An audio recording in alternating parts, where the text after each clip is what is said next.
তাপপ্রবাহ নয়, এপ্রিল ও মে মাসে আতঙ্কের বিষয় হয়ে উঠতে পারে বজ্রঝড় এবং বজ্রপাত।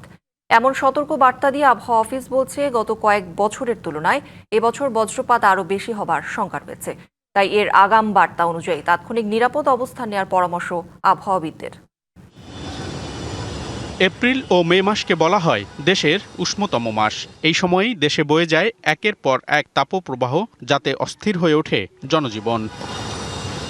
2024 ও 25 সালের ভয়াবহ তাপপ্রবাহের পর এবছরও জনজীবনে আতঙ্ক, তাপমাত্রা কতটা ওঠে তা নিয়ে। তবে এ নিয়ে কিছুটা স্বস্তির খবর দিয়েছে আবহাওয়া অফিস। আবহাওয়াবিদরা বলছেন, এবছর কালবৈশাখী ঝড় বেশি হবে, তাই গেল 2 বছরের মতো ভয়াবহ হবে না তাপপ্রবাহ।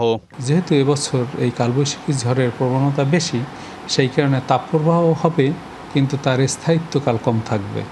যেমন টানা 7 দিন 10 দিন, 2024 সালে যেমন টানা 35 দিন ছিল, এবছর সেই রকম কোনো সুযোগ নেই।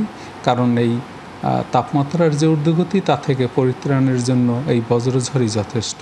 নায়াসিনামাইড ও স্যালিসাইলিক সমৃদ্ধ লিলি ফেস ওয়াশ যা ফেসের ডেড স্কিন সেল দূর করে দেয় দ্বিগুণ ফাস্টার ব্রাইটেনিং। আবহাওয়া অফিসের আগাম বার্তার তথ্যে এবছর বেশি হবে শিলাবৃষ্টি, বজ্রঝড় ও বজ্রপাত। আমরা এবার বলেছি যে 2 থেকে 8টি বজ্রঝড় সংঘটিত হবে। এর মধ্যে 1 থেকে 2টি তীব্র কালবৈশাখী ঝড় হতে পারে। যেমন তাপপ্রবাহ আছে, তেমনি আমাদের দেশের এই এপ্রিল মাসে রয়েছে বজ্রপাত এবং বজ্রঝড়। ঘটনার কিছুক্ষণ বা তারও আগে বজ্রপাতের সতর্ক বার্তা দেয় আবহাওয়া অফিস। দুর্ঘটনা এড়াতে সেই অনুযায়ী সবাইকে দ্রুত সতর্ক হবার আহ্বান আবহাওয়াবিদদের। মনিরুল সোহাগ, ডিবিসি নিউজ, ঢাকা।